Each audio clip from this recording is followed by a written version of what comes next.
The billionaire said something so one in the room could understand, until the quiet maid in a yellow uniform answered him. On a quiet morning inside the Grand Meridian Hotel, a powerful billionaire suddenly collapsed in his luxury suite. Doctors rushed in, managers panicked, and security filled the hallway. But before anyone could understand what he was trying to say, his words came out broken and unclear. No one knew what he meant. No one except a quiet black maid who had just entered the room pushing a cleaning cart. What happened next stunned everyone in the hotel, because the person who finally understood the billionaire was the one nobody had been paying attention to. The chandeliers in the Grand Meridian Hotel still burned with a pale golden glow even though it was barely dawn. Outside, snow drifted softly across Michigan Avenue, yet melting against the warm glass doors of the lobby.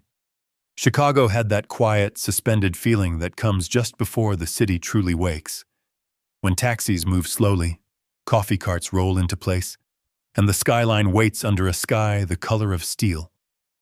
Inside the hotel, the marble floors had just been polished. The air smelled faintly of lemon cleaner and roasted coffee drifting from the cafe across the lobby. Angela Brooks pushed her housekeeping cart across the vast floor, the rubber wheels whispering over the marble. Her shift had started at midnight and would end in another hour. Her shoulders ached, and her hands were dry from chemicals and winter air, but she kept moving the way she always did, steady, quiet, careful not to disturb the elegant silence of the building. People rarely noticed her. That was how the job worked. His guests in tailored suits crossed the lobby talking about markets and flights. Executives checked their watches. Valets hurried past in crisp uniforms. Angela moved between them like a shadow, wiping fingerprints from brass railings and collecting empty coffee cups left behind on glass tables. Invisible. That was the rule Melissa Carter liked to remind her of. Angela stopped near a tall marble column and sprayed cleaner onto a cloth. The brass elevator panel in front of her gleamed under the chandelier light. She wiped it carefully, watching the reflection of the lobby doors in the polished metal. Outside, headlights cut through the falling snow, then another pair, and another. Angela paused. A line of black vehicles rolled slowly toward the entrance. Sleek and expensive sedans that looked like they belonged in front of embassies or government buildings, not a quiet Chicago hotel at 6 a.m. The valet straightened immediately. The doorman adjusted his gloves. Even before the first car stopped, the hotel staff felt it, the arrival of someone important. Angela stepped back slightly, pushing her cart closer to the wall. The first door opened. A tall man stepped out. He wore a dark overcoat that looked handmade and a charcoal scarf wrapped neatly at his neck. Snowflakes settled briefly on his silver-streaked hair before melting away. His posture was calm but commanding, the kind of presence that made the people around him move faster without being told. Alexander Volkov. The name had already been whispered among the staff for days. European billionaire, energy investor, an owner of companies that operated across 3 continents. He had flown into Chicago overnight for a private meeting that could reshape several energy contracts across North America. A deal worth hundreds of millions. Behind him, 3 assistants stepped out of the next car. Security followed. A woman in a navy coat carried a leather folder and spoke quietly into a phone. The hotel doors opened with a smooth whoosh. Warm air and golden light spilled out into the cold morning. Volkov walked inside. The moment his shoes touched the marble floor, the atmosphere shifted. Richard Blackwood, the hotel's general manager, hurried forward with a polished smile. "Mr. Volkov, welcome to the Grand Meridian. We're honored to have you." Volkov nodded politely, but said nothing. His assistant stepped forward, speaking quickly in a language Angela didn't immediately catch. Russian. Richard blinked. "I'm sorry," he said carefully. "Our translator should be here any moment." Volkov replied. His voice was deep, steady, and unmistakably Russian. The assistant looked around the lobby, her brow tightening. "No translator?" she asked sharply in English. Richard hesitated. "Well, there's been a small delay with the airport traffic this morning, but—" The assistant checked her phone. "He is already here for the meeting," she said. "Where is the translator?" Richard's smile tightened. "I was just informed there was a minor accident on the highway. We're arranging a replacement immediately." Volkov said something again in Russian. Longer this time. His tone had changed. The assistant listened, then turned back to Richard. He says the meeting begins in 30 minutes, she said. If there is no translator, he will assume the company he is meeting with is not prepared. Richard's face drained of color. Around the lobby, hotel staff froze in place. The deal Volkov had come for involved one of the hotel's biggest corporate partners. If the meeting collapsed before it even began, the consequences would ripple through the entire building. Assistants rushed toward the front desk. Phones began ringing. Someone called the transportation company again. Another staff member searched frantically for translation services in Chicago. Volkov stood quietly in the center of the lobby, snow melting on his coat. He spoke again. This time his voice carried slightly across the marble hall. Angela heard every word. Clear, fluent, Russian. And she hadn't spoken it out loud in years, but the language rose in her mind immediately, as natural as breathing. He was saying the company's delay showed disrespect, that if Americans expected to negotiate with him, they should at least arrive prepared, that he would give them 10 minutes before leaving for another hotel. Angela's hand froze against the brass panel. The cloth stopped moving. Across the lobby, Richard Blackwood rubbed his forehead, whispering urgently into a phone. "We need a translator now," he said. "Anyone, Russian, fluent." Angela slowly lifted her eyes. The billionaire stood under the chandelier, tall and composed, surrounded by assistants who looked increasingly impatient. Everyone in the lobby was scrambling. Everyone except one person. Angela Brooks stood beside her cleaning cart, listening, understanding every word. Her heart began to beat a little faster. She glanced down at the housekeeping badge clipped to her uniform, the faded navy fabric, the latex gloves tucked into her pocket. 3 years she had worked here. 3 years walking these floors at night. 3 years of being invisible. Across the room, Volkov spoke again, his tone sharper now. Angela knew exactly what he had said, and she knew something else too. If no one answered him soon, he would walk out of the hotel. Angela swallowed slowly. Her fingers tightened around the cloth in her hand. Then, almost without realizing it, she lifted her head. Her eyes settled on the billionaire across the marble lobby, and for the first time since he arrived, someone in the room understood him. The question was, would she speak, or stay invisible like everyone expected her to? Outside, the snow kept falling over Chicago. Inside the Grand Meridian Hotel, the clock above the reception desk ticked quietly toward the moment the meeting would collapse, and the only person who could stop it was a woman standing beside a housekeeping cart no one had noticed. Angela Brooks lowered her eyes again and wiped the brass panel slowly, though the metal was already spotless. The cloth moved in small circles while her mind raced far faster than her hands. 10 minutes. That was what the billionaire had said. 10 minutes before he walked out. Across the lobby, voices overlapped in growing urgency. Richard Blackwood paced near the reception desk, speaking into 2 phones at once. Assistants moved back and forth like anxious birds, whispering, checking schedules, refreshing their screens. "No, it has to be someone fluent," Richard insisted into the phone.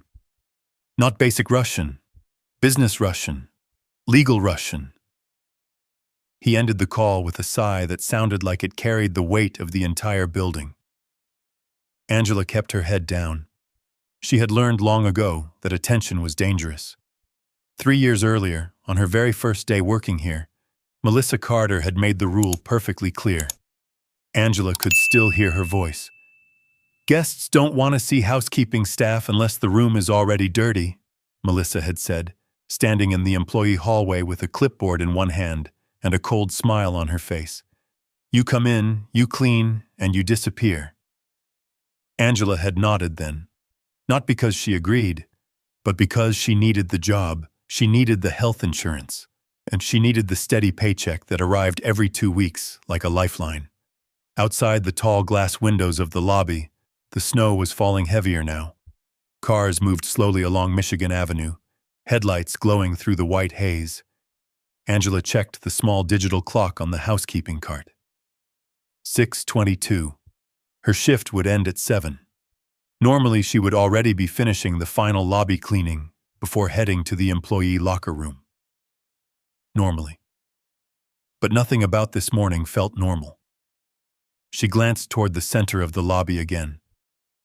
Alexander Volkov stood quietly beneath the chandelier, his hands clasped behind his back. He wasn't pacing like the others. He wasn't shouting. He was simply waiting. Watching.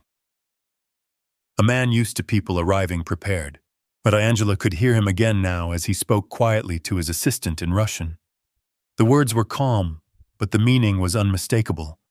They had disrespected him. He had crossed an ocean for a meeting, and no one in the room had even bothered to ensure communication. In his world, that was not a small mistake. It was a statement. Angela pressed the cloth harder against the brass panel. She understood him perfectly. Every word. The language had once been part of her daily life. Lectures, textbooks, late-night study sessions in crowded university libraries. A lifetime ago. Her reflection looked back at her faintly in the metal. Dark eyes. Tired. 34 years old. But some mornings she felt older than that. She glanced down at the faded blue housekeeping uniform she wore. It was clean, neatly pressed. But it was still a uniform designed for invisibility. Across the lobby, one of the assistants suddenly raised her voice. "This is unacceptable," the woman said sharply. "Mr. Volkov has another meeting in 2 hours." Richard wiped his forehead with a handkerchief. "I assure you, we're doing everything we can." Volkov spoke again, this time louder. Angela's hand froze mid-wipe. He was saying he would give them 5 more minutes. 5. The assistant translated quickly, and the tension in the lobby thickened like a storm cloud. Someone near the front desk muttered under their breath. 5 minutes? Another staff member rushed past Angela carrying a tablet. No one looked at her. No one ever did. That was part of the strange safety of being invisible. You heard everything. Angela slowly placed the cloth back on the cart, but her fingers trembled slightly. She thought of the bus ride she would take home in another hour. The narrow apartment on the south side where her son would already be getting ready for school. Her mother sleeping in the small bedroom beside the kitchen. Her breathing shallow from another long night of illness. Angela worked this job because it kept the lights on. Because the medical bills didn't stop. Because sometimes survival meant folding away parts of yourself no one needed to see. Across the room, Marcus Hill, the older security guard who worked the morning shift, caught her eye. Marcus had worked at the hotel even longer than she had. He gave her a small nod. He had seen her standing still for several minutes now. "You okay?" he asked quietly as he walked past. Angela forced a faint smile. "Just tired," she said. Marcus nodded, but his eyes drifted toward the Billionaire across the lobby. "Whole place is about to explode," he murmured. Angela followed his gaze. Volkov was speaking again. Short sentences. Firm. Angela knew exactly what he had said this time. If the meeting could not begin properly, he would leave and take the negotiations somewhere else. Marcus exhaled softly. "Guess that deal's dead," he said. Angela looked at the floor. Dead. The word echoed in her mind. She knew what that would mean. Contracts lost. Corporate partners angry. Management cutting costs. People like Marcus losing shifts. People like her replaced. The hotel world was ruthless that way. One mistake at the top could ripple all the way down to the bottom. Angela felt something tighten in her chest. Not fear, something deeper. Responsibility. While her fingers brushed against the edge of the housekeeping cart, she closed her eyes for just a moment. Russian verbs, negotiation phrases, economic vocabulary. The knowledge hadn't disappeared. It had only been sleeping. Behind her, someone laughed nervously near the reception desk. The clock above the counter ticked again. 6:26. 4 minutes left. Angela opened her eyes. Across the lobby, Alexander Volkov stood tall beneath the chandelier, the faint snowlight from outside reflecting across the polished marble floor. He looked ready to leave. And suddenly, Angela realized something strange. He looked tired. Not angry. Tired. Like a man who had spent too many years negotiating with people who didn't listen carefully enough. Angela's heart beat faster. She looked down at her hands, calloused, dry from cleaning chemicals, hands that had once held textbooks and notebooks and pens, hands that now held a cleaning cloth. Marcus shifted beside her. "You hear all that Russian?" he said quietly. Angela hesitated. Then she nodded. Marcus raised an eyebrow. "You understand it?" Angela looked toward the billionaire again. For a long moment, she didn't answer. Finally, she said softly, "Yes." Marcus blinked. "You serious?" Angela nodded again. Marcus looked across the lobby, then back at her. "Well," he said slowly, "seems like the whole building could use someone who does." Angela felt her stomach tighten. She imagined Melissa Carter's face, the way the manager spoke to housekeeping staff, the way she corrected them loudly in front of guests, not the way she once told Angela not to hover where important people are talking. Angela knew exactly what would happen if she stepped forward. Humiliation. Dismissal. Maybe worse. But she also thought about the employees who worked night shifts, the janitors, the kitchen staff, Marcus standing beside her, people who had never once treated her like she didn't belong. Angela inhaled slowly. Across the lobby, the assistant checked her watch. 2 minutes, she said. Volkov turned toward the exit doors. The decision was already forming.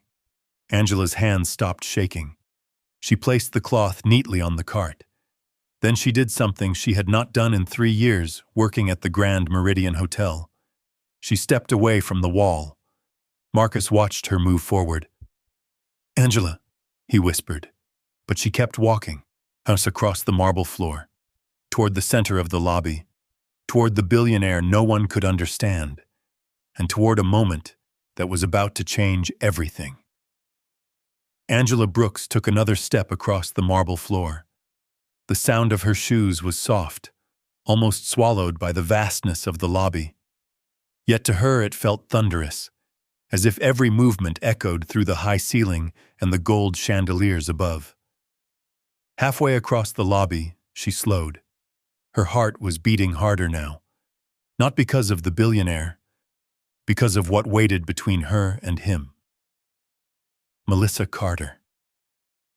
Angela could already see her standing near the reception desk, perfectly dressed in a tailored gray suit, tablet tucked under one arm like a weapon. Melissa's posture was sharp, alert, the posture of someone who believed she controlled the room, and Angela knew that look well. 3 years earlier, Melissa had been the first face Angela saw when she applied for the housekeeping job. It had been late summer then. The air outside smelled like warm pavement and lake wind. Angela remembered sitting in the small HR office with her hands folded tightly in her lap, trying not to show how desperately she needed the job. Melissa had walked in without smiling. She had looked Angela up and down once, quickly, the way someone examines a piece of furniture. "You've done cleaning work before?" Melissa had asked. Angela had nodded. "Yes, ma'am." Melissa had flipped through the papers on the desk. "You're overqualified," she had said bluntly. Angela had felt her stomach tighten. "Why are you applying for housekeeping?" Angela had hesitated then. There were a dozen answers she could have given. Because hospital bills were piling up. Because her mother's treatment had already wiped out what little savings she had. Because childcare costs didn't pause when life fell apart. Instead, she had simply said, "I need the job." Melissa had studied her another moment. Then she had shrugged. "Fine," she said. "Just remember one thing." Angela could still hear those words clearly. "This is a luxury hotel. Our guests expect perfection. That includes not being reminded that the people cleaning their mess exist." Angela had nodded again. She had learned that lesson quickly. Housekeeping staff used the back hallways. They stepped aside when executives passed. They entered rooms only after guests left. Invisible, safe, predictable. Now, 3 years later, Angela found herself walking directly into the center of the lobby where she had always been told she did not belong. Behind her, Marcus Hill watched from his security post. His eyes widened slightly. Angela rarely drew attention. But today, the entire lobby seemed to tilt toward her as she crossed the floor. The clock above the reception desk ticked again. 6:28. 2 minutes. Alexander Volkov stood near the entrance, speaking quietly with his assistant. His voice drifted across the marble again. Russian. Angela understood every word. He was telling the assistant to inform the car service they would leave shortly. His patience was gone. Richard Blackwood heard the translation and ran a hand through his hair. "Mr. Volkov," he said nervously, stepping closer. "Please." "Well, we're still trying to secure a translator," Volkov replied calmly in Russian. Angela heard the words clearly. "Preparation shows respect. Without respect, there is no negotiation." The assistant repeated the message in English. Richard looked like someone had just taken the air out of his lungs. Across the lobby, Melissa Carter turned sharply. "This is ridiculous," she muttered under her breath. "Where is the replacement translator?" Another employee hurried toward her. "No one available this early," he said quietly. "We've called 5 agencies." Melissa's jaw tightened. Angela could see the anger building in her. Melissa hated losing control. Angela slowed her steps again. For a moment, doubt crept in. What exactly was she doing? A cleaning woman walking into a billion-dollar business crisis. Yet her mind flashed back suddenly to another morning years ago. A cold January day. The campus library at Howard University. Angela sitting at a long wooden table surrounded by textbooks. Her notebook filled with Russian grammar exercises and international policy notes. She had loved those days. Loved the quiet concentration of learning languages. The thrill of understanding cultures that seemed worlds away from the streets where she grew up. Her professors had believed in her. One of them once told her she had the ear of a diplomat. "You listen before you speak," he had said. That's rare. Angela had believed she might build a life in international work, translation, negotiation, maybe even diplomacy someday. But life had its own plans. Her father passed away unexpectedly during her senior year, and her mother's health began declining soon after. Then the medical bills arrived. Opportunity shrank. Responsibilities grew. Dreams folded themselves away quietly. Now Angela cleaned hotel floors instead of negotiating business deals. And yet, the knowledge had never disappeared. It had simply waited. She reached the center of the lobby. A few employees noticed her now. One of the front desk clerks frowned slightly. "Is housekeeping supposed to be out here?" he whispered to another. Angela ignored them. She focused on the man near the entrance. Alexander Volkov. Up close, he looked different than she expected. Older. Not weak, but weary. The kind of weariness that came from decades of responsibility. He spoke again in Russian. Angela heard it clearly, and he was saying this situation reminded him of early meetings in the 1990s, when people underestimated him because of where he came from. Angela stopped walking. Those words struck something deep inside her. Underestimated. Yes. She understood that feeling better than anyone in the room. Volkov's assistant checked her watch again. "Time?" she said quietly. Volkov nodded. He turned toward the doors. Angela felt the moment slipping away. She thought about the dozens of workers who relied on this building. Marcus, the kitchen staff, the housekeepers who worked double shifts, people whose lives could shift overnight if the hotel lost its biggest corporate contract. Angela inhaled slowly. Her professor's voice echoed faintly in her memory. "You listen before you speak." She lifted her head. Volkov had taken one step toward the door. Angela's voice came out calm, steady, and unmistakably clear. "Mr. Volkov," she said in fluent Russian. The lobby froze. Volkov stopped. His assistant turned sharply. Richard Blackwood blinked in confusion. Melissa Carter spun around. Angela took one more step forward. Snowlight from the glass doors reflected across the marble floor, catching the faint gold threads in the chandelier above. Her housekeeping cart stood alone near the wall behind her. Her uniform still marked her as the lowest employee in the building. But the words she spoke next carried none of that invisibility. "Please," Angela said gently in Russian. "Don't leave yet." Volkov slowly turned around. For the first time since entering the hotel, someone had spoken to him in his own language. And every eye in the Grand Meridian lobby suddenly focused on the woman no one had noticed before. The moment stretched. Alexander Volkov stood perfectly still beneath the chandelier, the snowlight from the glass doors behind him casting a pale glow across the marble floor. His assistant's hand froze halfway toward her phone. Richard Blackwood looked like a man who had just heard a piano start playing in the middle of a thunderstorm. Angela Brooks felt the weight of every gaze in the room. Her voice had barely been louder than a calm conversation, yet it seemed to echo across the entire lobby. Volkov studied her carefully. Not the way Melissa Carter usually looked at housekeeping staff. Not with dismissal, with curiosity. He answered her in Russian. His tone was measured, cautious. "You speak my language?" Angela nodded slightly. "Yes, sir." A quiet ripple moved through the room as the assistant translated quickly for the others. Richard blinked. "You understand him?" he asked Angela, his voice filled with disbelief.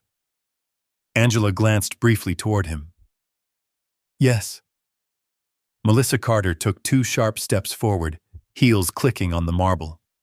"Excuse me?" she snapped. Her eyes moved from Angela's housekeeping uniform to the cleaning cart standing against the wall. "What exactly do you think you're doing?" Angela felt the old tension rise in her chest. That familiar moment when Melissa spoke to her like a child who had stepped somewhere she shouldn't. Angela kept her voice calm. "I was only trying to—" "You were trying to interrupt a private business meeting," Melissa cut in sharply, and Richard raised a hand uncertainly. "Melissa, maybe we should—" "No," Melissa said firmly. Her gaze hardened. "This is a billion-dollar negotiation, Richard. We can't have housekeeping staff wandering into the middle of it pretending they're translators."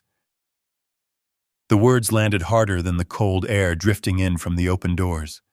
Angela heard the small shift in the room. Some employees looked uncomfortable. Others avoided looking at her entirely.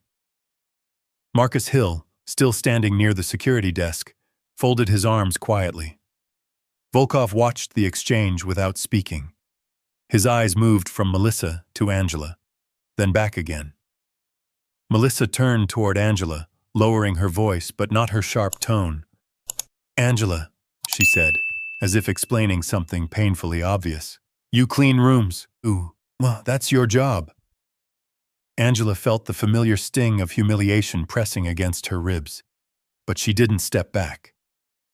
Volkov spoke again. A single sentence. His assistant translated slowly. "He asks why the woman who understands him is not speaking." The words fell into the lobby like a stone dropping into water. Melissa's mouth opened slightly. "Well, because she's not qualified," Melissa said quickly. Volkov raised an eyebrow. Angela answered him again directly in Russian. "My manager is concerned that I may not be the right person to assist you." The assistant paused, surprised that Angela hadn't needed her help. Volkov listened. Then he said something longer. Angela translated calmly. "He says qualifications can be tested in conversation." Richard straightened. "That seems reasonable," he said quickly. But Melissa shot him a look. Richard ignored it. "Mr. Volkov," Richard said carefully, "if Angela can help facilitate communication, even temporarily, we would be grateful." Melissa's voice cut in again. "This is absurd." But Volkov had already turned his attention fully toward Angela. He asked her something in Russian, a question. Angela understood immediately. He wanted to know where she learned the language. The answer rested quietly in her mind. Howard University. Years of study. Late nights translating economic papers. But Angela only said softly, "I studied it in college." Volkov nodded slowly. Then he said something that made Angela pause.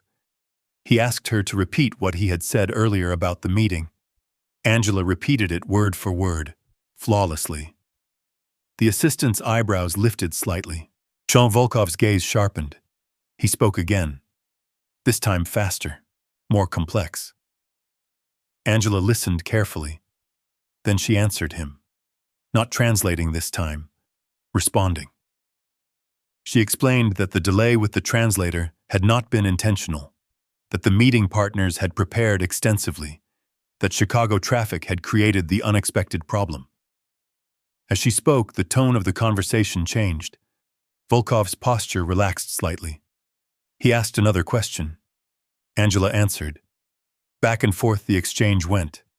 Short sentences at first, then longer ones. Around them, the lobby had fallen completely silent. Employees watched like an audience witnessing something impossible. A cleaning woman standing in the center of a luxury hotel discussing business negotiations in fluent Russian. Melissa Carter's expression darkened, while she stepped closer to Richard.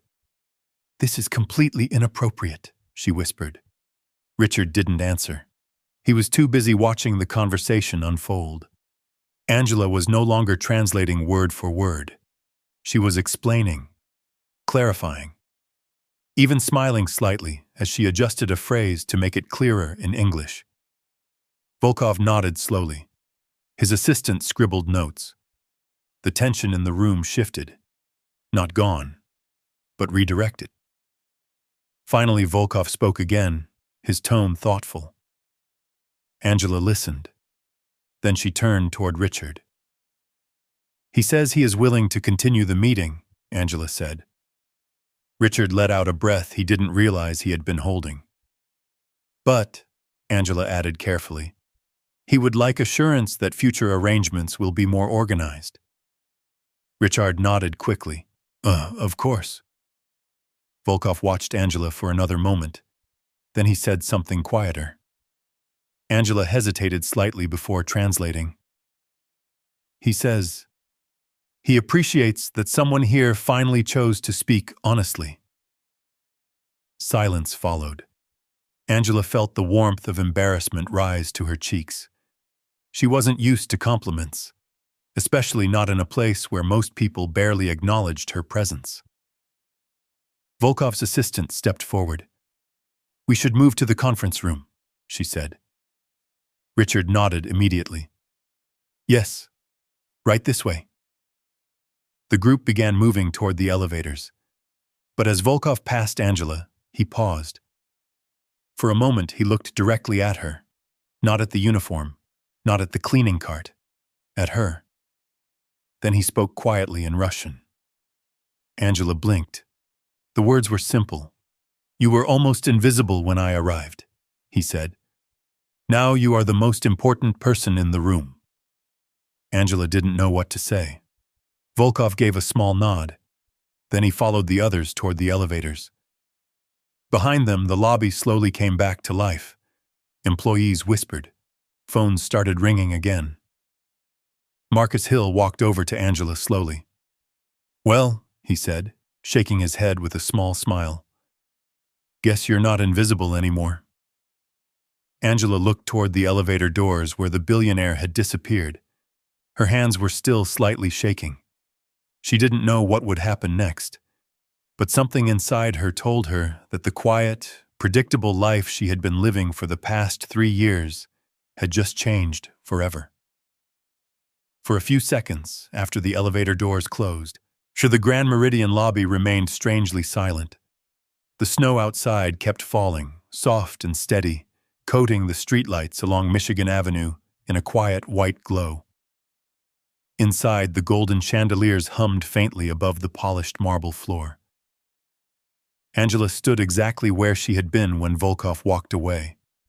Her hands were still trembling slightly. Not from fear, from the suddenness of everything. Moments earlier, she had been wiping fingerprints from elevator buttons. Now she had just spoken with one of the most powerful investors in Europe. Marcus Hill leaned against the security desk with his arms folded. "Well," he said slowly, shaking his head with a faint smile, "that's not something you see every morning." Angela let out a small breath. "I didn't plan it," she said quietly. Marcus chuckled. "Oh, sure didn't look like it." Across the lobby, Richard Blackwood was already speaking urgently into his phone again. "Yes," he said. "The meeting is proceeding. No, the translator issue has been resolved." He glanced once toward Angela as he said the words. "Resolved." Angela lowered her eyes again. Melissa Carter did not look at her. The manager stood near the front desk, tapping quickly on her tablet, her expression tight and unreadable. Angela knew that look. It was the same look Melissa wore whenever something slipped beyond her control. Angela turned slowly back toward her housekeeping cart. The wheels creaked softly as she pushed it toward the wall. Her shift still had 25 minutes left. The floor still needed cleaning. The hotel still ran the same way it always had. Or at least that was what Angela told herself. While she picked up the cloth again and began wiping the railing beside the grand staircase. The metal was already shining, but the movement helped calm her thoughts. Behind her, 2 hotel employees whispered near the front desk. "Did you see that?" She was speaking Russian. "A housekeeper?" Angela pretended not to hear. It was easier that way. A few minutes later, Marcus walked over again. "You know," he said quietly, "you probably just saved a lot of people's jobs." Angela paused. "What do you mean?" Marcus nodded toward the elevators. "That deal Volkov's here for? It's with the biggest energy company the hotel works with. If it fell apart today," he shrugged. "Corporate gets angry. Contracts get pulled. Budgets get cut." Angela knew what that meant. Housekeeping shifts disappearing. Kitchen staff losing hours. Security teams downsized. People like Marcus suddenly searching for work after decades in the same building. Angela looked down at the cloth in her hand. "I wasn't thinking about that," she said softly. Marcus gave her a knowing look. "Maybe not." "But you stepped forward anyway." Angela didn't answer, because the truth was simpler than Marcus realized. She hadn't stepped forward to prove anything. She had stepped forward because she couldn't stand there and watch the moment collapse, not when she understood exactly what was happening. Across the lobby, Melissa Carter suddenly turned toward them. Angela. Her voice cut through the air like a sharp blade. Angela straightened slowly. Yes, ma'am. Melissa walked across the marble floor with controlled steps, her heels clicking like a metronome. Up close, and Angela could see the tension in her jaw. What exactly, Melissa said quietly, did you think you were doing? Angela kept her tone respectful. Mr. Blackwood needed someone who understood Mr. Volkov. That's not your responsibility, Melissa replied. I understand. Melissa folded her arms. You're a housekeeping employee. That means you clean rooms, you polish floors, you replace towels. She gestured toward the elevator where Volkov had gone. You do not involve yourself in negotiations between international investors. Marcus shifted slightly beside Angela, but remained silent. Angela nodded. Yes, ma'am. Melissa studied her for another moment. Then she said something that made Angela's chest tighten. Do you know how embarrassing that could have been for the hotel? Angela blinked. I was only trying to help.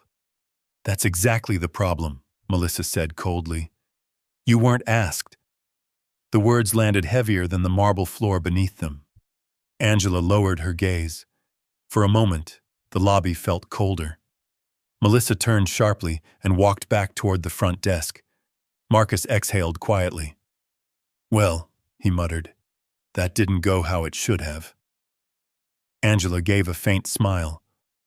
It's okay. Marcus shook his head. You just saved $1 billion meeting.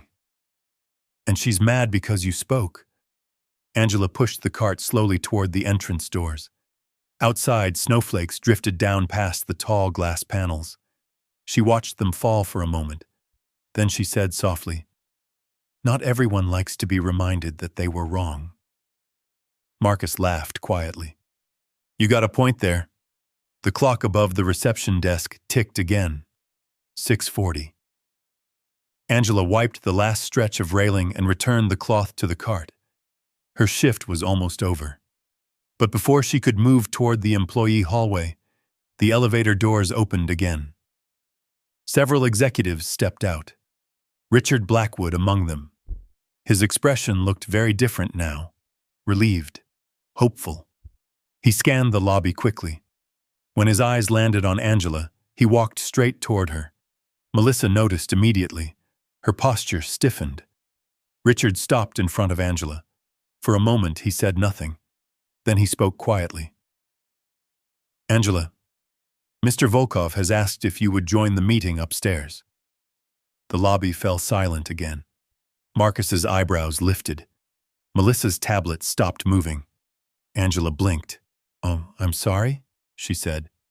Richard nodded. He specifically requested you.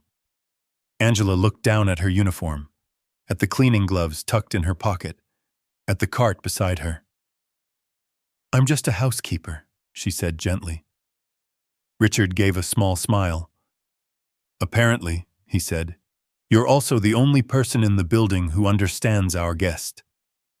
Melissa stepped forward immediately. Richard, that's not appropriate. Richard looked at her calmly. Mr. Volkov disagrees. Melissa's jaw tightened. Angela stood frozen between them. The snow outside continued falling. The elevator doors remained open behind Richard. And somewhere upstairs in the conference room, a billionaire was waiting. For her. Angela Brooks stood frozen beside her housekeeping cart. The lobby seemed suddenly too bright. The chandeliers reflected across the marble floor, and every polished surface caught the image of the moment. The cleaning woman, the general manager, the tight-faced operations director, and the silent employees watching from behind the front desk. Richard Blackwood kept his voice calm.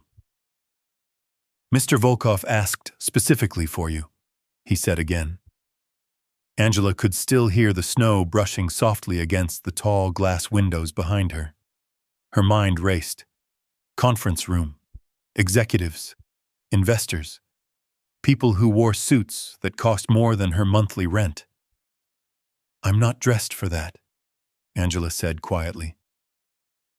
Richard opened his mouth to answer, but Melissa Carter stepped forward first. "That won't be necessary," she said sharply. Her voice cut through the lobby like cold steel. Angela turned toward her. Yet Melissa's expression was controlled but unmistakably irritated. "This situation has already gone far enough," Melissa continued. "Angela, you've already disrupted the morning schedule." "I didn't mean to disrupt anything," Angela replied softly. Melissa gave a short laugh. "Oh, I'm sure you didn't." Her eyes moved deliberately from Angela's shoes to her housekeeping uniform. "Which is exactly why we have policies." Richard frowned slightly. "Melissa." "No," Melissa interrupted. "Let's be clear here." She turned toward Angela again. "You were hired to clean rooms. That's your role in this building." Angela said nothing. Melissa gestured toward the elevator. "And now we're supposed to send a housekeeper into a private executive negotiation?" Richard's patience was beginning to thin. "Mr. Volkov requested her presence." Melissa folded her arms. "With respect, Richard, guests don't run hotel operations." The tension between them filled the lobby. Employees nearby pretended to focus on their work, but their ears were clearly listening. Angela felt heat creeping up the back of her neck, the familiar sensation of being reduced to something smaller than she really was. Marcus Hill shifted near the security desk but remained quiet. Melissa stepped closer to Angela now. Her voice dropped slightly, though everyone could still hear. "Let me ask you something," she said. "Did you tell Mr. Volkov you were a professional interpreter?" Angela shook her head. "No." "Did you tell him you were qualified to represent the hotel in negotiations?" "No." Melissa nodded slowly. Exactly." Angela felt the words building inside her chest, but she kept them there. "I was only translating," she said. Melissa smiled without warmth. "And now you're apparently being invited upstairs to continue doing that." She leaned slightly closer. "Angela, do you realize how embarrassing that could be?" Angela looked down briefly. Her fingers brushed against the edge of the cleaning cart. Embarrassing. The word echoed in her mind. Embarrassing to whom? Richard finally spoke again. "Melissa, the meeting is already underway. Mr. Volkov specifically requested Angela." Melissa turned toward him. "And if she says something incorrect?" "She won't," Richard said firmly. Melissa's jaw tightened. Angela could see it clearly now. This wasn't about the meeting anymore. It was about control. While Melissa turned back toward Angela. "You don't understand how these meetings work," she said coldly. "Investors like Mr. Volkov expect professionalism." Angela nodded slowly. "I understand." "No," Melissa replied, her voice sharper. "You don't." She gestured again toward the uniform. "You walk in there wearing that, and suddenly the entire room is wondering what kind of hotel sends cleaning staff into executive negotiations." The words hung in the air. For a moment, Angela felt something fragile inside her chest crack slightly. 3 years of quiet work. 3 years of being careful not to step out of line. 3 years of listening to people talk around her like she wasn't even in the room. And now, when she had simply tried to help, she was being reminded exactly where she stood. Angela lifted her eyes. "I wasn't trying to represent the hotel," she said gently. "I was trying to help someone who couldn't be understood." The lobby went quiet again. Melissa's expression hardened. "That's not your decision to make." Richard looked between them. "Mr. Volkov asked for her, and I'm responsible for staff conduct," Melissa replied. Angela glanced toward the elevator doors. They were still open, waiting. Snowlight reflected faintly off the metal interior. Somewhere upstairs, the meeting was continuing, without her. Richard rubbed his forehead. "We're wasting time." Melissa crossed her arms. "Then tell Mr. Volkov we'll find a professional translator." "He already declined," Richard said. Melissa blinked. What? He said he prefers the woman who already understands him. The silence that followed felt heavier than before, but Angela didn't speak. She simply stood there, a cleaning woman in a navy uniform holding a cloth that had already wiped the same railing 3 times. Melissa looked at Angela again. For a moment, her expression shifted, something sharp and calculating behind her eyes. Then she said something that made several employees glance up. If she embarrasses this hotel, Melissa said slowly, the responsibility will be hers. Angela felt Marcus move slightly behind her. Richard sighed. Angela, he said quietly, the meeting is waiting. Angela looked at the elevator again. Her reflection stared back faintly from the polished metal doors. A housekeeper. A single mother. A woman who rode the bus home every morning after night shifts. And yet, a woman who understood exactly what the billionaire upstairs was saying. Angela took a slow breath. Then she did something Melissa Carter clearly hadn't expected. She pushed the cleaning cart gently toward the wall, removed the latex gloves from her hands, folded them carefully, and set them on the cart. The lobby watched. Angela turned toward Richard. All right, she said softly. I'll help. Melissa's lips pressed into a thin line, but she said nothing. Angela stepped toward the elevator. The doors slid open fully. Richard gestured for her to enter. Marcus gave her a quiet nod from across the lobby. Angela stepped inside. The elevator doors began to close. As the marble lobby disappeared behind the metal panels, Angela felt the strange weight of the moment settle around her. 3 years of invisibility. And now she was rising toward the very room where the most powerful people in the building were waiting. For her. The elevator moved smoothly upward, humming softly behind polished steel doors. Angela stood alone inside, her hands resting lightly at her sides, trying to steady her breathing. She could still smell the faint citrus scent of cleaning solution on her uniform. Her reflection stared back at her in the mirrored walls. Housekeeping badge, navy shirt. Simple black shoes worn from years of walking hotel corridors. Not the kind of person who usually walked into executive conference rooms. The elevator chimed softly. The doors opened. The hallway outside was quiet and carpeted in deep charcoal gray. Tall windows looked out across the snowy skyline of Chicago. Early morning light filtered through the clouds, casting a soft silver glow over the glass buildings beyond the river. Angela stepped out slowly. At the end of the hall, a pair of double doors stood slightly open. Voices drifted from inside, firm, controlled, businesslike. Richard Blackwood was already there waiting for her. He offered a small, encouraging nod. Right through here, he said. Angela swallowed once and walked toward the doors. Inside the conference room, the atmosphere felt very different from the chaos downstairs. A long, polished table stretched across the center of the room.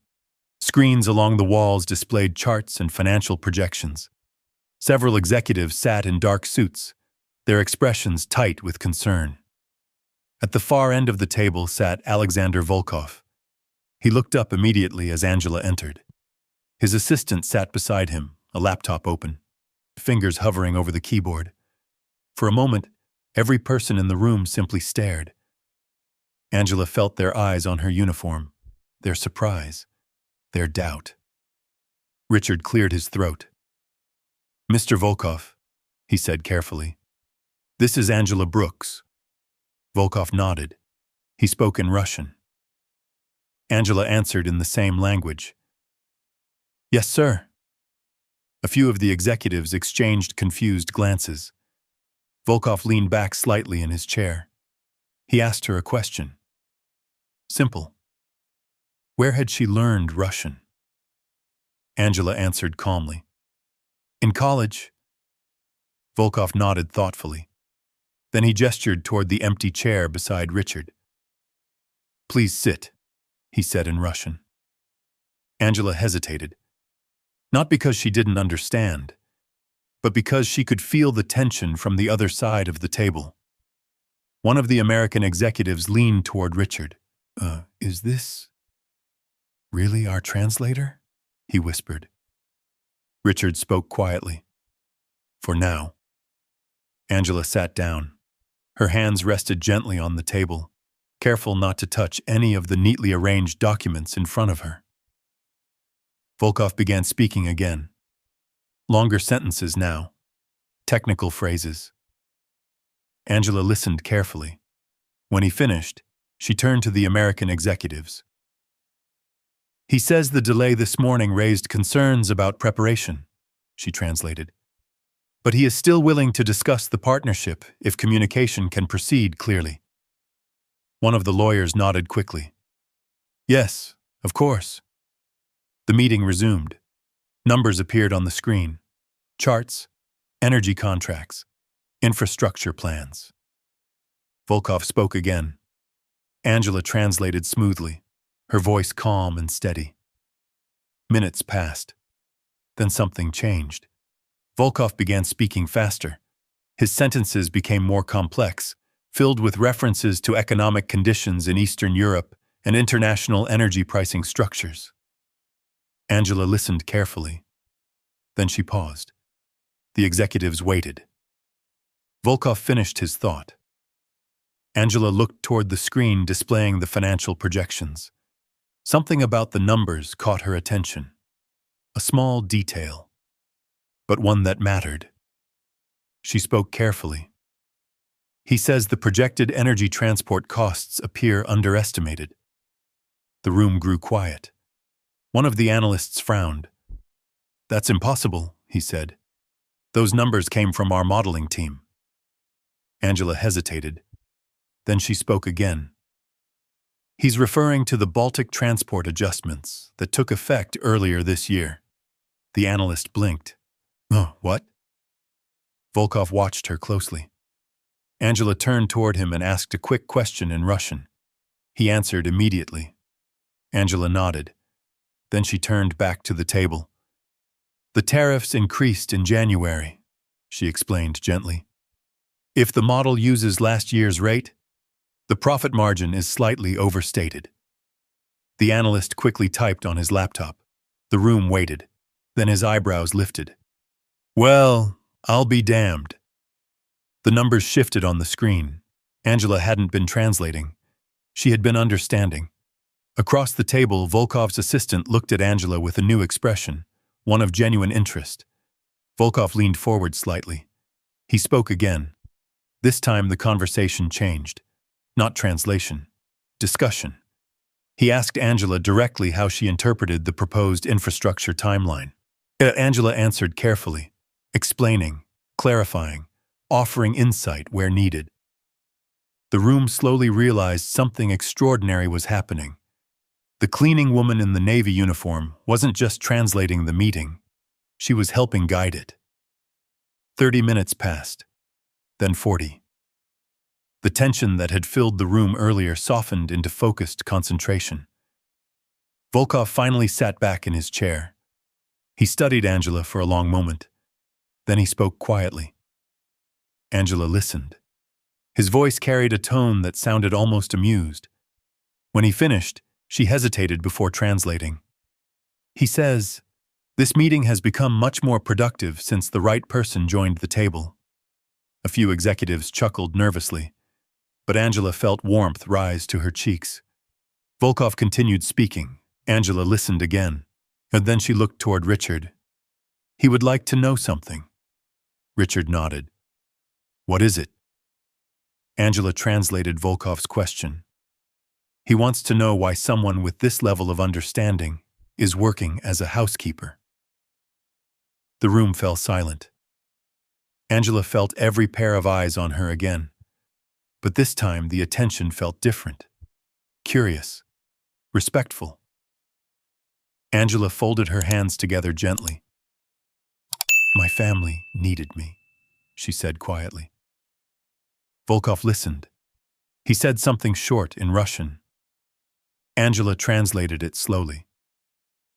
He says, responsibility is not weakness. The room remained quiet. Outside the window, snow continued drifting across the Chicago skyline, and for the first time since she had walked into the Grand Meridian that morning, Angela Brooks felt something unfamiliar settle inside her chest. Not fear, not humiliation. Respect.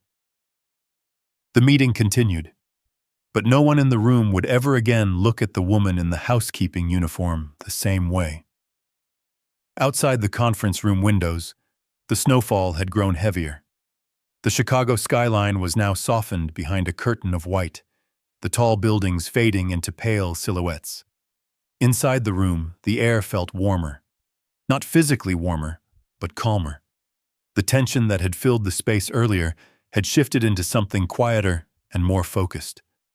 Angela Brooks sat at the long conference table, her Navy housekeeping uniform standing in quiet contrast against the dark suits surrounding her. Papers moved, charts updated on the screen. Executives leaned forward, listening carefully as Alexander Volkov continued explaining the final points of the proposed partnership. Her Angela translated smoothly, her voice steady and clear. By now the rhythm had settled. Volkov spoke. Angela interpreted. Questions followed. Clarifications. More discussion. At first the executives had been cautious, unsure how much to rely on the woman sitting among them.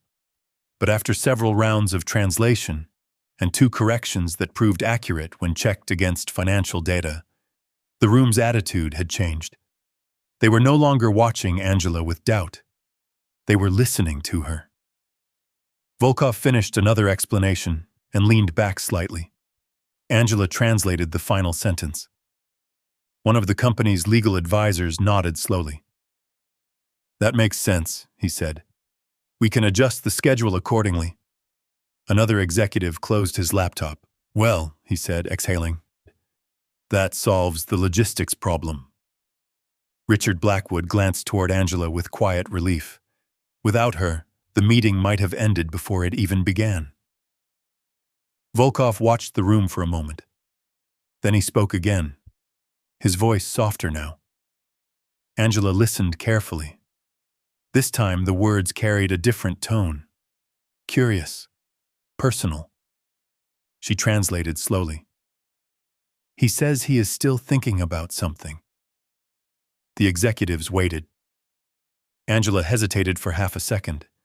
Then she continued. He says he has attended thousands of meetings around the world. Volkov continued speaking. Angela listened, then translated again. He says most people in these rooms are very proud of their titles. A few quiet smiles appeared around the table. Volkov's gaze shifted toward Angela. He finished the thought. Angela paused. Well, then she said carefully, but today, the most capable person in the room arrived pushing a cleaning cart.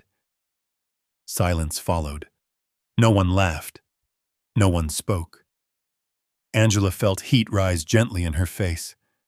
She looked down briefly at her hands. Volkov leaned forward slightly. He spoke again.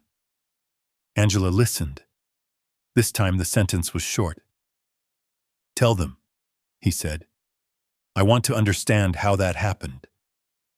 Angela looked up slowly. The executives around the table were now watching her with something entirely new. Respect, curiosity, even admiration. Richard gave a small nod. If you're comfortable answering, he said gently. Angela inhaled slowly. Outside the window, snowflakes drifted past the glass like quiet feathers. For a moment, she considered deflecting the question, giving a short answer, moving the conversation forward.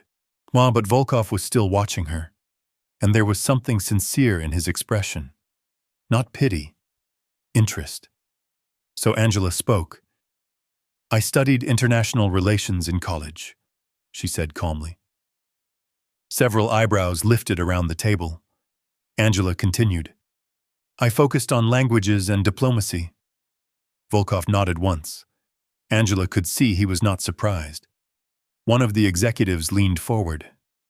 "Which university?" Angela answered quietly. "Howard." The room fell silent again. Howard University carried weight. A historic school, respected. Not the background most people expected from someone wearing a housekeeping badge. Volkov asked another question in Russian. Angela translated. "He wants to know how many languages you speak." Angela hesitated briefly. "6, she said. This time several people openly reacted. "Oh, 6? One executive repeated. Angela nodded. "English, Russian, Spanish, French, Arabic, and some German." Volkov's assistant raised her eyebrows. "That's impressive." Angela shrugged lightly. "I haven't practiced much lately." Volkov spoke again. Angela listened, then translated. "He says language skills do not disappear. They only wait." Angela smiled faintly. That was true. The knowledge had never left her. Life had simply placed it in the background. Volkov asked one final question. Angela paused longer this time before answering. "He asks why you never pursued the career you studied for." The room grew quiet once more. Angela folded her hands together gently. "My father passed away during my senior year," she said. The executives listened carefully. "My mother became ill not long after." Angela kept her voice steady. "Someone had to take care of the family." She didn't elaborate. She didn't describe the hospital bills, the endless paperwork, the nights spent working 2 jobs before finally finding stable work at the hotel. Volkov listened without interrupting. Then he said something quietly in Russian. Angela translated. "He says responsibility often changes the direction of a life." Angela nodded slightly. "Yes."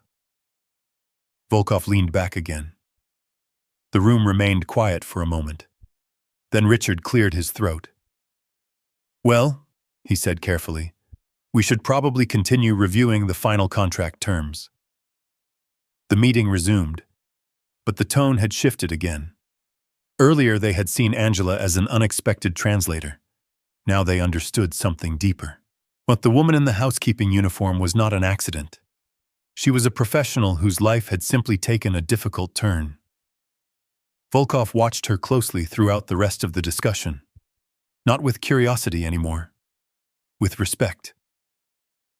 And somewhere in the back of Angela's mind, a strange thought began to grow.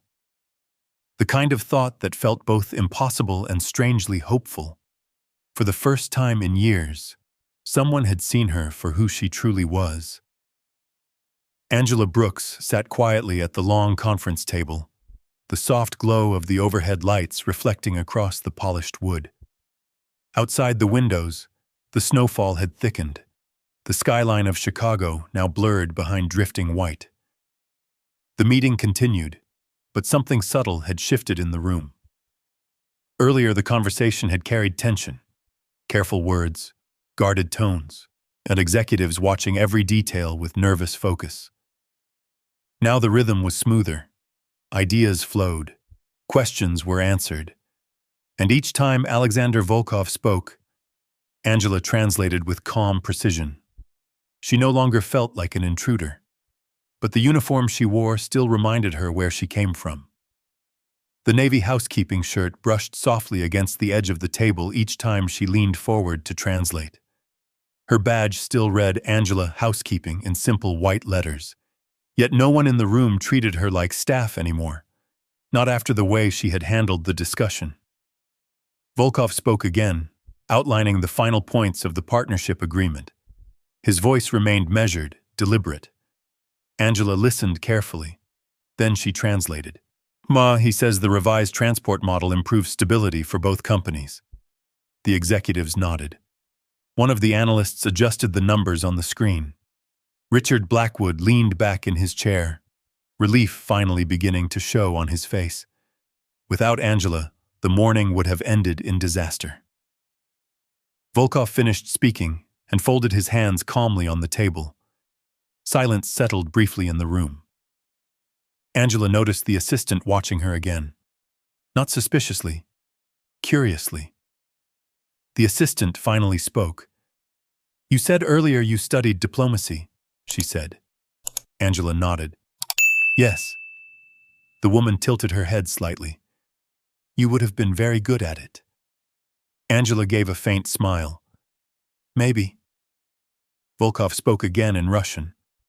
Angela listened. Then she hesitated. For the first time since entering the room, her translation came a moment slower. "He says," she began carefully, "he understands something about paths that change unexpectedly." Volkov continued speaking. Angela's voice softened slightly as she translated. "He says, when he was young, people also underestimated him." A few of the executives leaned forward, listening. Volkov spoke a little longer. Angela listened quietly, her eyes thoughtful. Then she translated again. "He says there were many doors that did not open for him." Volkov paused. Angela finished the sentence. "So he built his own." A quiet murmur moved through the room. Angela could see something in Volkov's expression now that hadn't been there earlier. Recognition. The kind that comes from shared experience. Volkov looked toward Angela again. Then he asked her another question in Russian. His voice this time carried a gentler tone. Angela felt the shift immediately. It was no longer business. It was personal. She translated slowly. "He asks, how long you have worked at the hotel?" Angela answered honestly. 3 years. Volkov nodded slightly. Then he asked another question. Angela listened. Her fingers rested lightly against the table. "He asks if you enjoy the work." Angela thought for a moment before answering. "It pays the bills," she said simply. Several executives exchanged small glances. Volkov watched her closely. Then he spoke again. This time his words were quiet. Angela translated slowly. "He asks if you ever regret not following the path you studied." The question settled heavily in the room. Angela looked down at her hands. For a moment she considered giving the polite answer, not the safe one. But something about Volkov's tone made honesty feel easier. "My mother became very sick," Angela said. The room remained silent. "She needed full-time care." Angela kept her voice steady. "My son was only a baby at the time." Volkov listened carefully.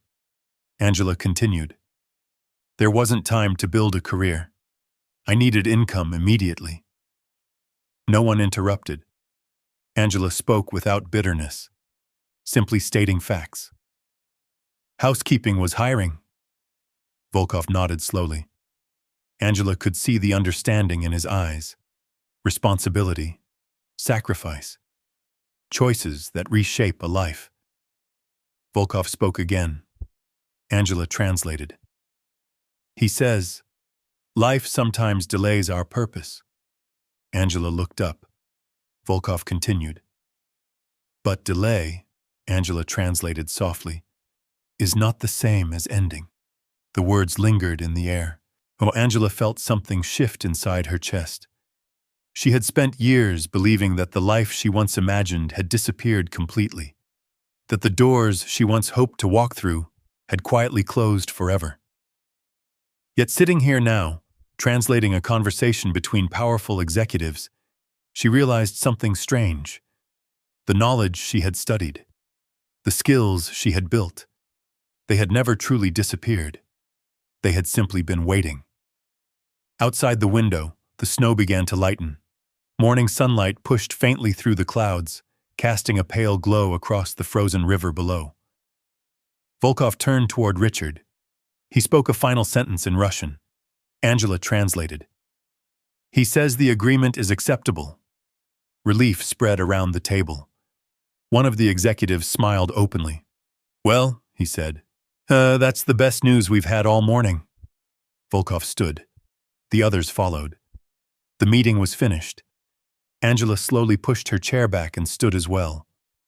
For a moment she wondered if she should quietly leave the room, return to the lobby, return to her cart, return to the life that had existed only a few hours earlier. But Volkov remained standing, watching her. And something in his expression suggested that the story unfolding this morning was not finished yet. Not even close. The executives around the conference table began gathering their papers. Laptops closed with soft clicks, chairs slid quietly across the carpet, and a few relieved conversations drifted through the room. The deal was done. The tension that had filled the morning had finally lifted.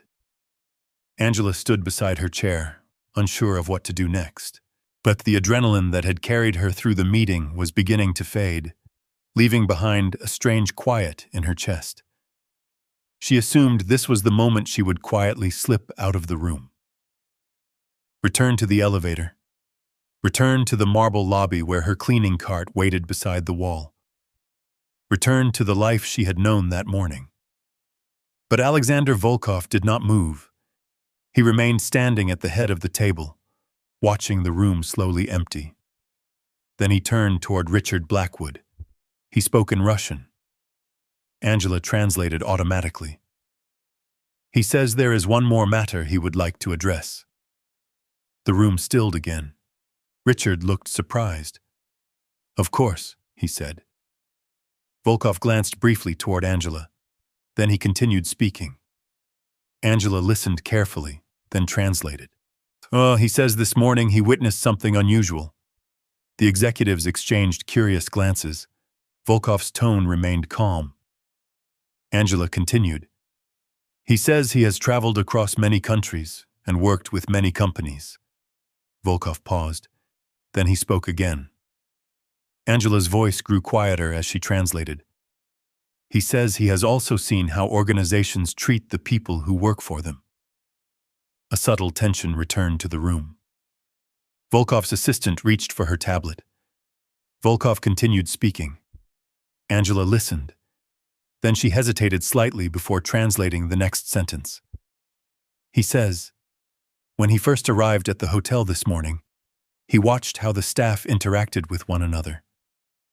Richard shifted slightly in his chair. Volkov spoke again. Angela translated carefully. He says he noticed something that concerned him. The silence deepened. Volkov turned his gaze toward the large screen mounted on the wall. His assistant tapped quickly on her tablet. The screen flickered. Then an image appeared. The Grand Meridian lobby. Early that morning, snow still falling outside the doors. Angela immediately recognized the moment. It was the security footage from downstairs. Richard frowned slightly. What is this? Volkov answered in Russian. Angela translated. He says his security team routinely records arrival environments. The footage began playing. The screen showed the moment Volkov had entered the lobby. Staff greeting him. Executives gathering. Angela could see herself in the corner of the frame pushing her cleaning cart. Then the scene shifted. Melissa Carter approaching. Angela felt a quiet knot form in her stomach. The room watched as the footage replayed the conversation that had taken place downstairs. Melissa's voice was clear even without audio. Her posture, her gestures. The moment she dismissed Angela. The moment she laughed. The moment she found the words that had stung so sharply earlier that morning. Angela felt heat rise gently in her face. She hadn't expected to see that moment again. Not like this. In front of the entire room. The footage ended. Silence filled the conference room. Volkov spoke again. Angela translated slowly.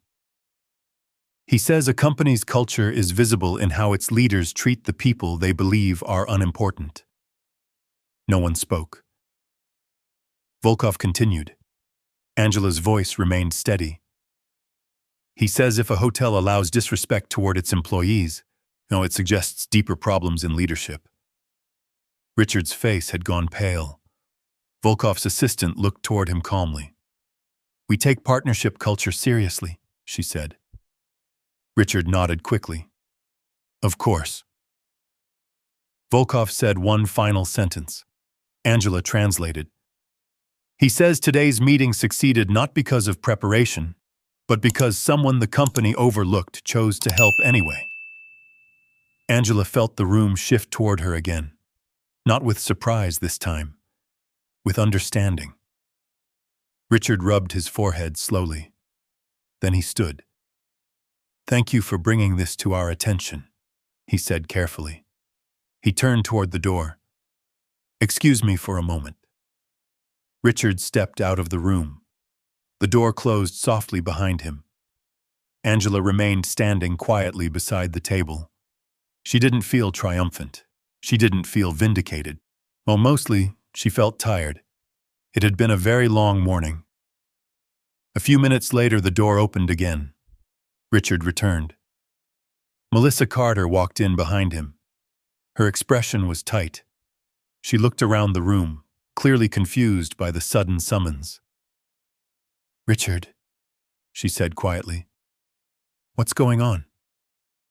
Richard did not sit down. He simply looked at her. "The footage from the lobby this morning has been reviewed," he said. Melissa's eyes flickered toward the screen. Volkov watched silently. Richard spoke again. "Melissa, we need to discuss your conduct." The room felt colder suddenly. Melissa straightened. "My conduct?" Richard nodded. "Yes." Melissa's gaze moved across the room. Finally, it landed on Angela. For a moment, the two women looked at each other. Angela felt the familiar sting of discomfort. But something about this moment felt different. Not hostile. Not confrontational. Simply truthful. Richard continued. "The company cannot ignore behavior that undermines the respect of our staff."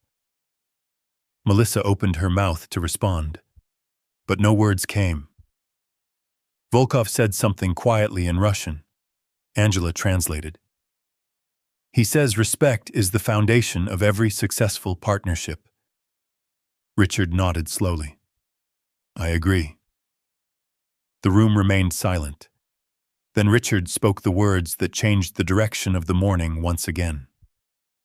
"Melissa," he said carefully, "effective immediately, you are suspended pending a full review." Melissa's face went pale. For a moment, she looked like she might argue, but the eyes in the room were no longer on her side. She turned and walked out without another word. While the door closed softly behind her, the conference room remained still. Volkov looked toward Angela again, his expression thoughtful. Then he said something in Russian. Angela translated quietly. "He says sometimes the smallest voices reveal the biggest truths." Angela felt a quiet warmth settle in her chest. The meeting had started with confusion, then tension, then understanding. And now something deeper had emerged. Justice. But Volkov was not finished yet. He looked directly at Angela and spoke again, and the words that followed would change the rest of her life. The conference room was quiet now. Not tense, not chaotic, just still. Outside the tall windows, the snow had begun to slow, and the pale winter sunlight finally pushed through the clouds over the Chicago skyline. Yet the river below shimmered faintly between the buildings, the city slowly waking beneath a soft blanket of white. Angela Brooks stood beside the long conference table, unsure whether she should sit again or quietly excuse herself. But Alexander Volkov was still watching her. His expression was calm, thoughtful, almost reflective. He spoke slowly in Russian.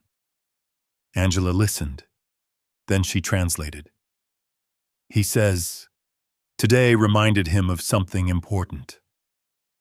The executives around the table listened carefully. Volkov continued. Angela's voice remained steady. He says talent often hides in places where people stop looking. A few heads nodded quietly. Volkov's gaze never left Angela. Then he asked her a direct question. Angela hesitated before translating it aloud. He wants to know if you have ever considered returning to the career you studied for. Angela felt the question land deep in her chest. For a moment she didn't answer, because the truth was complicated. Not impossible, just distant. I haven't had the opportunity, she said quietly. Volkov listened carefully. Then he said something longer. Angela translated slowly. He says opportunity sometimes arrives when people are brave enough to step forward. Angela thought about the moment downstairs in the lobby, the moment she stepped away from the cleaning cart, the moment she chose to speak. Volkov spoke again. Angela listened. Then her eyes widened slightly. She translated carefully.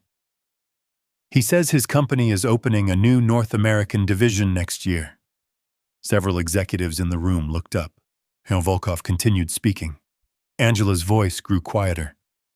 He says international communication is critical to his work. The assistant beside him nodded. Volkov finished the sentence. Angela hesitated before translating. He says he would like to offer you a position. The room froze. Angela blinked. I'm sorry? She said softly. Volkov repeated the offer, this time more clearly. Angela translated again, almost mechanically. He would like you to join his company as Director of International Communication for the Chicago office. The words seemed to hang in the air, like falling snow. Richard Blackwood's eyebrows lifted. One of the executives leaned forward. Volkov's assistant spoke calmly. The role involves coordinating negotiations between our European and American partners, she explained, and Angela felt her heart begin to beat faster. The assistant continued. You would work directly with our leadership team. Angela looked down briefly at her housekeeping uniform. The navy fabric suddenly felt heavier than before. Volkov said one more sentence. Angela translated. He says you already proved you can do the job. The room remained silent. Angela's thoughts rushed through her mind. Her small apartment on the south side. Her son getting ready for school. Her mother's medical bills stacked on the kitchen table. The bus rides. The night shifts. The years she believed that part of her life had ended. Richard spoke quietly. That is quite an offer. The assistant added gently. The salary would be $280,000 per year. Angela's breath caught. For a moment she thought she had misheard. More $280,000. More than she had earned in the last several years combined. Volkov continued watching her, not pressuring, simply waiting. Angela felt the room blur slightly as emotion rose unexpectedly in her chest. She wasn't thinking about the money. She was thinking about something much deeper. Possibility. A door she thought had been locked forever. She spoke softly. I don't know what to say. Volkov smiled faintly. He answered in Russian. Angela translated. He says the correct answer can take time. A few people around the table chuckled gently. Angela wiped the corner of her eye quickly, embarrassed by the sudden emotion. Volkov spoke again. Angela translated. He says there is one more thing. The room quieted again. Volkov leaned forward slightly. He says a person's character is revealed by what they do when no one is watching. Angela felt the words settle over her like warm light. Volkov continued.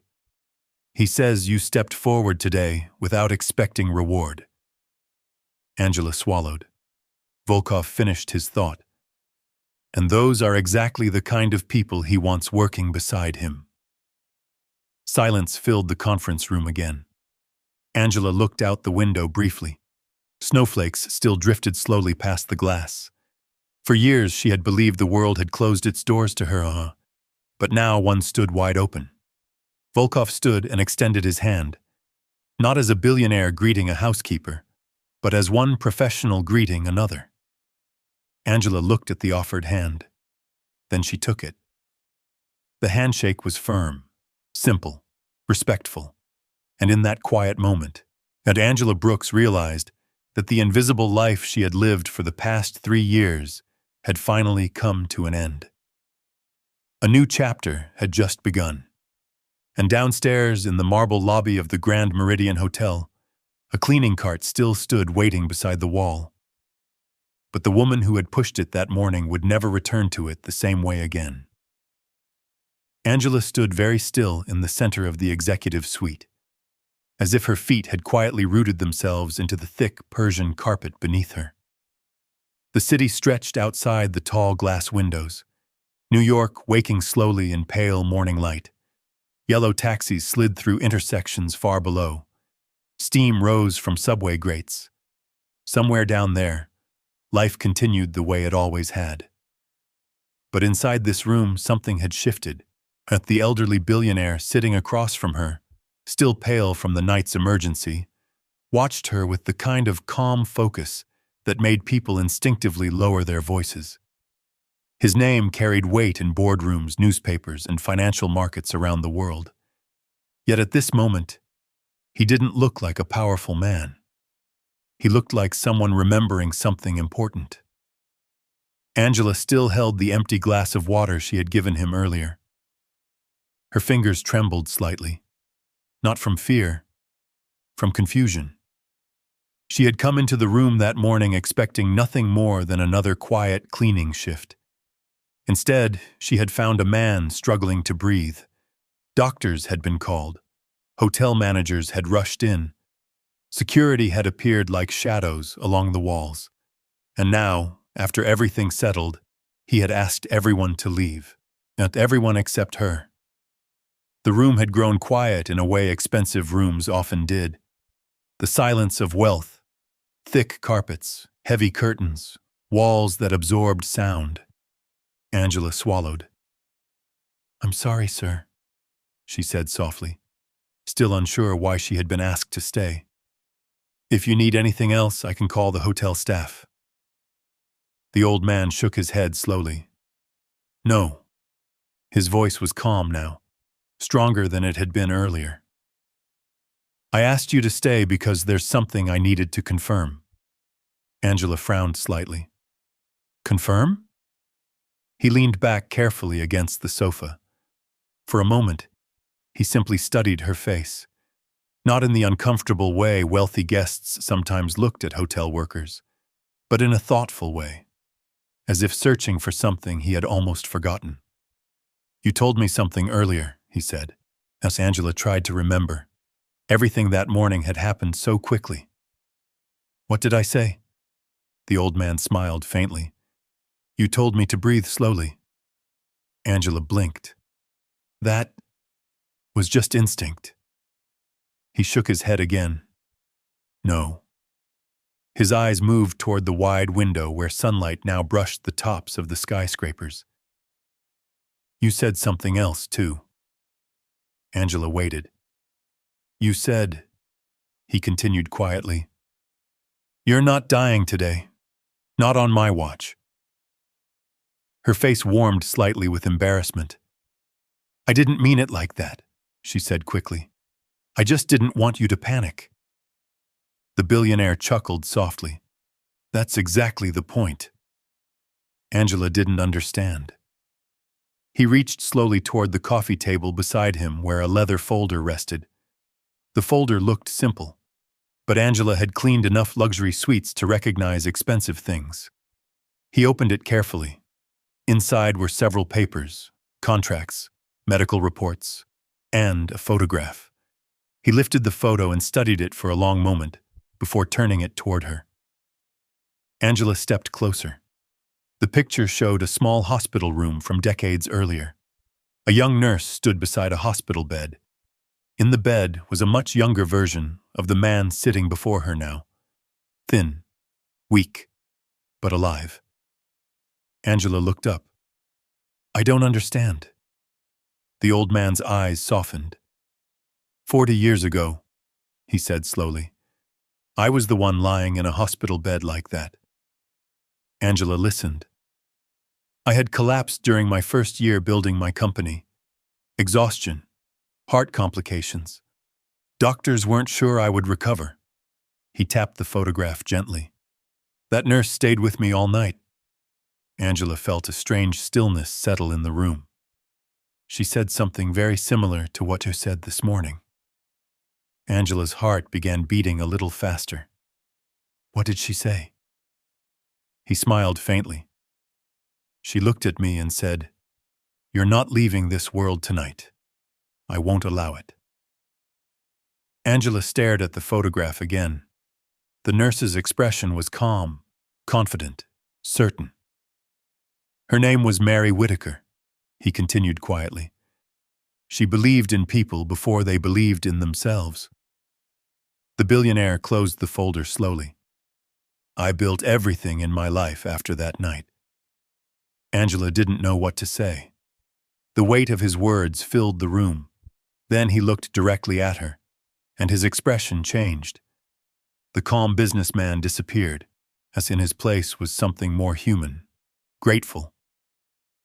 You reminded me of her. Angela felt her throat tighten slightly. I'm just a cleaner, she said gently.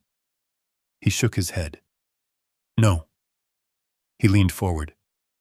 You're someone who sees people. Angela didn't move. You didn't ask who I was, he continued. You didn't hesitate. You just helped. Outside the window, sunlight had fully reached the city now.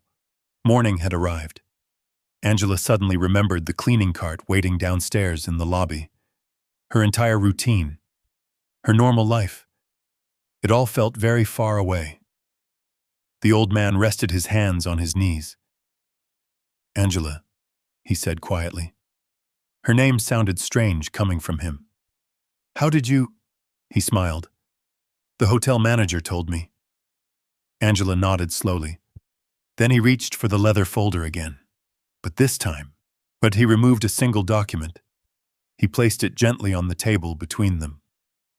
Angela looked down at it. She didn't recognize the legal language, but she recognized one thing. A number. A very large number. Her eyes widened. I think this is a mistake. The billionaire leaned back. No mistake. Angela's heart pounded. I can't accept this. You haven't even heard what it's for. She looked up slowly. His expression was calm again, but there was something final in it. Something decided. This, he said softly, tapping the paper, is the beginning of something. Angela waited. A foundation. She blinked. For people who help others the way you did today. The room seemed to tilt slightly. I don't understand, she whispered. You will. He looked toward the window again. The city moved endlessly below. All because, chum, he said quietly, I want you to run it. Angela stared at him. The words barely made sense. Me? Yes. She shook her head. I've never run anything. He smiled. You saved a life this morning. Angela didn't know how to respond. The old man's voice softened. And that, he said gently, is a far rarer qualification. Silence filled the room again, but this time it felt different. Outside, the city continued its relentless motion. Downstairs, the cleaning cart still waited beside the wall, but somewhere between the marble lobby and the sunlight pouring through the tower windows, Angela's life had quietly stepped onto a completely different path. And sometimes, the biggest changes in life don't start with power, money, or status. They start with a simple moment of kindness, when no one is watching. So here's something I'm curious about. If you were in Angela's place that morning, would you have stopped to help? Or would you have kept walking, thinking someone else would handle it? Let me know in the comments. You can keep it simple. Comment 1 if you believe one small act of kindness can change someone's life. Or comment 0 if you think the world rarely works that way. I read the comments, and I love seeing what you think. And if stories like this remind you that good people still exist in the world, make sure you subscribe to the channel, because the next story might surprise you even more. And who knows? The next life-changing moment might begin with someone just like you.